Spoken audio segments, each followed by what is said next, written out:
Un cône de sommet S et de rayon O'A'.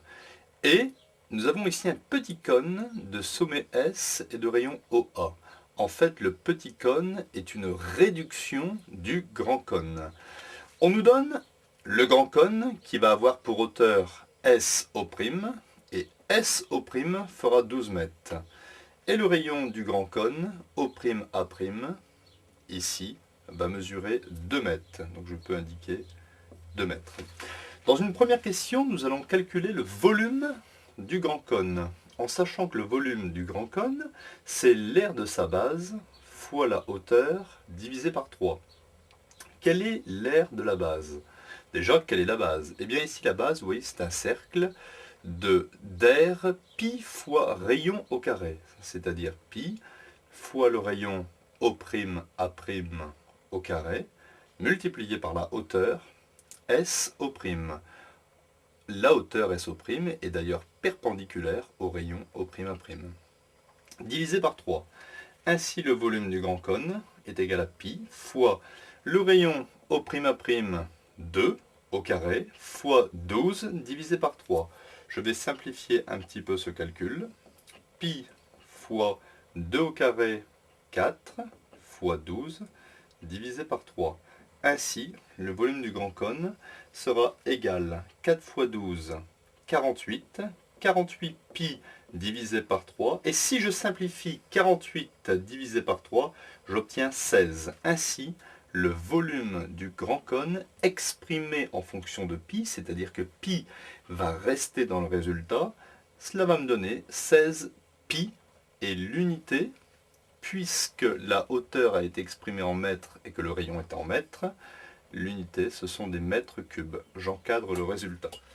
Dans cette deuxième partie, nous avons ici un petit cône que j'ai dessiné en vert, qui est une réduction finalement du grand cône, telle que la distance SO, c'est-à-dire la hauteur du petit cône, soit égale à 1/4 de la distance SO', qui est la hauteur du grand cône. Donc c'est une réduction de coefficient de réduction K égale 1/4. On va calculer le volume du petit cône en utilisant le coefficient de réduction. Eh bien, il y a une formule qui dit que le volume du petit cône est égal au coefficient de réduction au cube multiplié par le volume du grand cône. Je vais donc obtenir, en écrivant que le volume du petit cône c'est simplement V, est égal coefficient de réduction 1/4 au cube multiplié par le volume du grand cône qu'on avait déjà calculé tout à l'heure, qui était égal à 16 pi.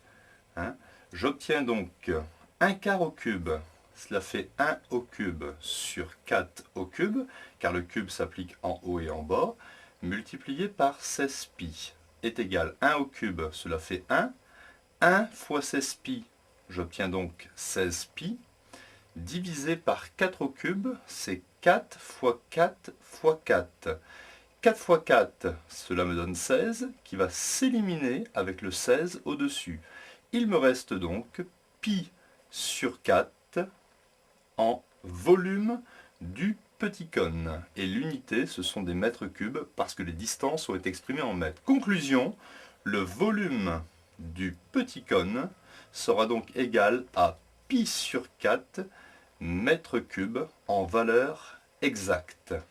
Calculons maintenant le volume du cône tronqué, c'est-à-dire le cône tronqué, c'est ce que j'ai mis ici en hachuré, c'est simplement le volume du grand cône moins le volume du petit cône. Comme le volume du grand cône, nous avons trouvé 16 pi, et le volume du petit cône, pi sur 4, nous devons effectuer ce calcul.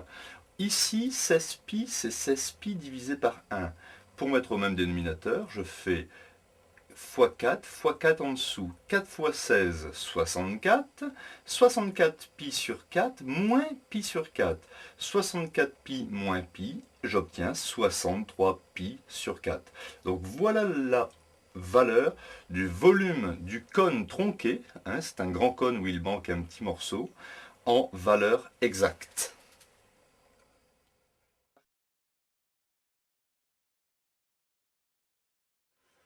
Nous avons ici une sphère de centre O et de rayon petit r égale 4 mètres. le rayon s'exprime aussi comme la distance OA'. Et nous avons fait ici une coupe de cette sphère suivant un plan parallèle au plan de l'équateur. L'équateur est ici, et la coupe est représentée ici. C'est une coupe qui a été faite parallèlement au plan de l'équateur. Donc cette coupe sera un cercle de centre A et de rayon AB. On nous donne dans l'énoncé la distance du sommet de la sphère jusqu'au centre du cercle, centre A. La distance SA fait 1 mètre. Je vais le reporter sur la figure. Petit 1. On nous donne le rayon qui fait 4 mètres. Et on nous demande de calculer le rayon du cercle de centre A.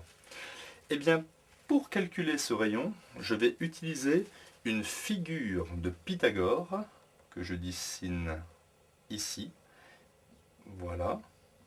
Et je sais que le triangle OAB sera rectangle en A. Pourquoi le triangle OAB est rectangle en A? Tout simplement parce que la hauteur SO est forcément perpendiculaire au rayon AB, puisque nous avons ici deux plans parallèles, le plan contenant le petit cercle, ici le plan contenant le grand cercle sont parallèles, et la hauteur de la sphère SO est perpendiculaire au plan contenant le rayon OA'. Donc forcément, le triangle ici est rectangle en A. Nous pouvons donc appliquer la propriété de Pythagore qui dit que l'hypoténuse au carré, c'est-à-dire OB au carré, sera égale à la distance OA au carré plus la distance AB au carré. Je vais remplacer par ce que je connais. La distance OB, on ne la voit pas, mais la distance OB est la distance qui rejoint le centre de la sphère jusqu'à un point de la périphérie de la sphère. C'est donc le rayon. C'est donc 4. 4 au carré est égal à OA. Je n'ai pas la distance OA, mais je sais que OA, c'est simplement la grande distance OS moins SA. Donc j'écris OS moins SA au carré, plus AB, le rayon du petit cercle que je cherche. J'écris donc AB carré. J'obtiens donc 4 au carré, ça fait 16. OS, c'est le rayon, ça fait 4. 4 moins 1, j'obtiens 3 au carré, plus AB carré. J'obtiens donc 16, 3 au carré, cela fait 9, plus AB carré. Ainsi, je fais passer le 9 à gauche, j'obtiens 16 moins 9,